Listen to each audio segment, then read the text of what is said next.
Thank you so much, Speaker sir, for giving me this opportunity to ask the supplementary question. Sir, जैसा कि दिए गए उत्तर में स्पष्ट है कि पिछले 1 वर्ष में महिलाओं के अपराध के मामले में कमी आई है और माननीय मंत्री महोदया खुद हमेशा महिला अधिकारों की सशक्त पैरोकार रही हैं। पर सर, कमी वाले आंकड़े भी अपने में ये गवाही देते हैं कि अभी भी राज्य के स्तर पर नीति और उसको एग्जीक्यूट करने के लिए कई कार्य करने की जरूरत है, क्योंकि संविधान की 7वीं सूची सर कानून और पुलिस को राज्य अधिकार क्षेत्र में देती है, लेकिन अगर सर किसी राज्य का प्रशासन तंत्र के द्वारा ही कानून की अवहेलना हो तो जनप्रतिनिधि के तौर पर चुप नहीं रहा जा सकता। सर, मैं इस सदन का ध्यान मेरे गृह राज्य बिहार की राजधानी पटना में घटी एक घटना की तरफ लेकर जाना चाहता हूं, जहां शराबबंदी कानून के तहत विवाह समारोह में शराब की बोतल खोजने के नाम पर पुलिसकर्मी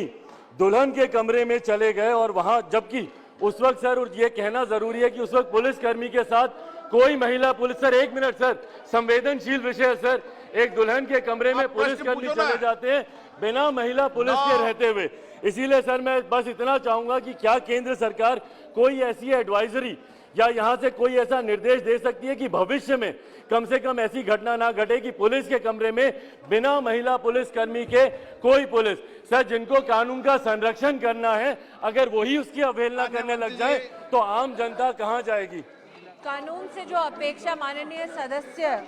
अध्यक्ष महोदय अपेक्षा कर रहे हैं वो ऑलरेडी कानून में इंगित है। बीपीआरएनडी के माध्यम से सेंसिटाइजेशन महिला और महिला पीड़िता के संदर्भ में ऐसा प्रावधान हम निर्भया फंड के अंतर्गत कर चुके हैं, लेकिन जब पुलिस पर आक्षेप लगता है तो ये भी सदन में कहना उचित होगा कि देश भर में 35 राज्यों में जो महिला हेल्पलाइन चलती है उसमें पुलिस कर्मियों ने लगभग 55 लाख महिलाओं का